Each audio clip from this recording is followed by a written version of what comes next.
Let's make vegan coconut ice cream. Be sure to use full-fat canned coconut milk. Place your coconut canned milk in the refrigerator overnight so it will harden a little bit. Sweeteners that work include pure maple syrup, regular sugar, coconut sugar, honey, agave, brown sugar, or you can make sugar-free ice cream. I used regular sugar and made powdered sugar from it. And I used 3 tablespoons of sugar powder.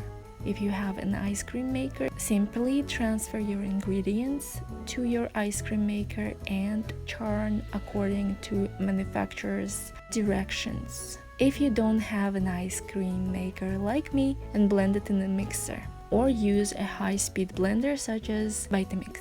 To make my ice cream a little bit more interesting, I added 1 teaspoon of blue spirulina, about 1 tablespoon of vanilla extract, and handful of chocolate chip. Mix everything together, transfer your mixture. You may add fresh berries or just leave it as is. I decided to add fresh raspberries. Freeze it for at least 6 hours. I placed my ice cream overnight into the freezer. While homemade ice cream is the best to eat the day you made it, you can technically keep it in the freezer for a few weeks.